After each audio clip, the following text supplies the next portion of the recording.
ಮಾಡಿದ್ದೇವೆ. BPL card ಬಹುತೇಕ highest ಇದೆ ದಕ್ಷಿಣ ಭಾರತದಲ್ಲಿ.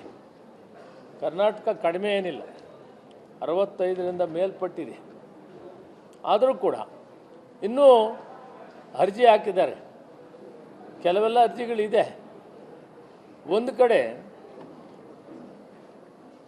APL ಅವರು BPL ಅವರು ಇದ್ದಾರೆ. ನಾನು 1-2 ಸಾರಿ ಪ್ರಯತ್ನ ಮಾಡಿದೆ, ಮನವಿ ಮಾಡಿದೆ.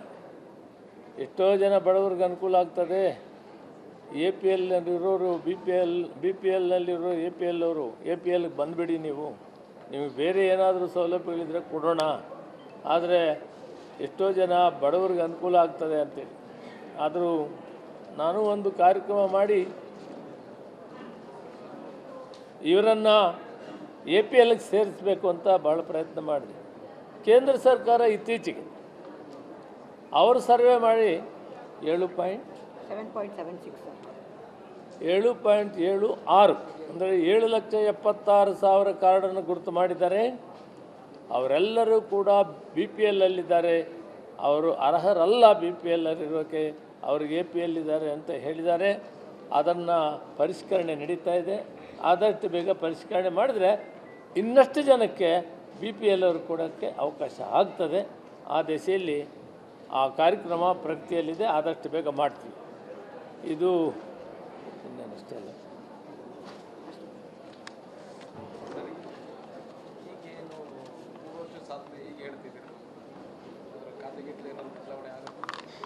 ಅಲ್ಲಲ್ಲ, ನಾವು ಈ ತಿಂಗಳು 3-5-6 ತಿಂಗಳಿಂದ ನಿಮ್ಮನ್ನು ಭೇಟಿಯಾಗಿರಲಿಲ್ವಲ್ಲ, ಅದು ಸುಮ್ಮನೆ ಭೇಟಿಯಾಗೋಣ ಅಂತ.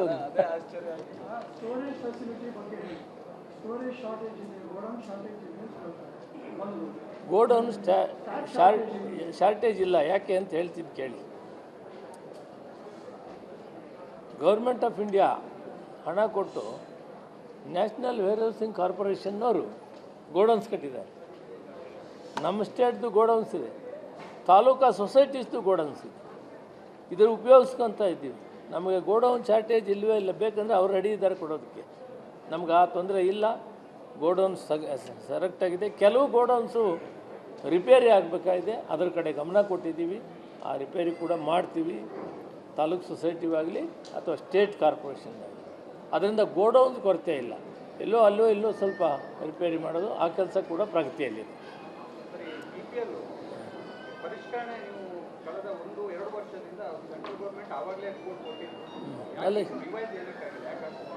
ಅಲ್ಲ, ಇವ್ರು ಕೊಟ್ಟು ಬಹಳ ದಿನ ಆಗಿಲ್ಲ. ಯಾವಾಗ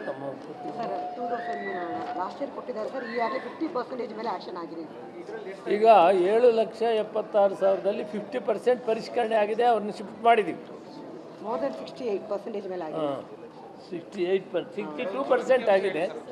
ಇನ್ನು ಅದರ್ ಕಪಲ್ ಆಫ್ 3 ಮಂತ್ಸಲ್ಲಿ 7,76,206 ಜನ ಗುರುತು ಮಾಡಿದ್ದಾರೆ ಕೇಂದ್ರ ಸರ್ಕಾರ. ನಾವು ಅವರಲ್ಲಿ ಡಿಲೀಟ್ ಮಾಡಿದ್ದೀವಿ. ಈಗ ಅವರನ್ನು BPLನಲ್ಲಿದ್ದರು APLನವರು ಅವ್ರನ್ನ ಡಿಲೀಟ್ ಮಾಡಿರೋದು 4,32,295. ಇಷ್ಟು ಜನರು ರಿಟೈನ್ ಮಾಡಿಕೊಂಡಿದ್ದೀವಿ, ಸರಿ ಇದ್ದಾರೆ ಹೇಳಿ. ಅವರು ಸರ್ವೆ ಮಾಡಿದ್ರಲ್ಲಿ ಒಂದು 55,666 ಜಿನೈನಿದ್ದಾರೆ BPLಗೆ. ಅವ್ರನ್ನ ಅಲ್ಲೇ ಉಳಿಸಿದ್ದೀವಿ.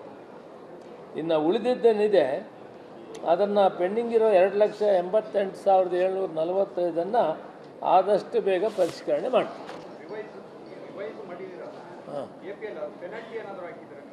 ಐ ಥಿಂಕ್ ಇಲ್ಲ, ಪೆನಾಲ್ಟಿ ಹಾಕಿಲ್ಲ. No penalty.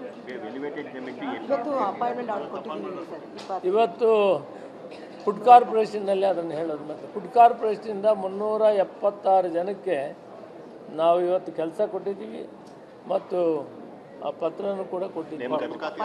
ನೇಮಕ ಪತ್ರ. ಏನೇನು ಪೋಸ್ಟ್ ಇದೆ?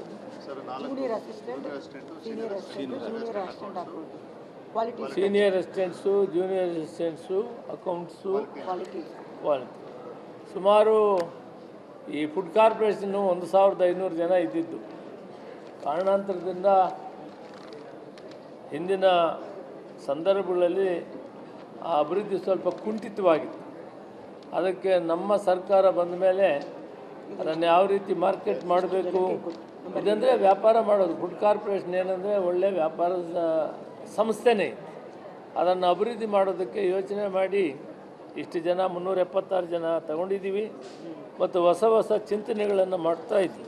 ಜೂನಿಯರ್ ಅಸಿಸ್ಟೆಂಟ್ 263 ಜನ sir. Junior assistants 263, quality inspectors 22, senior assistants 57, senior assistants accounts 32.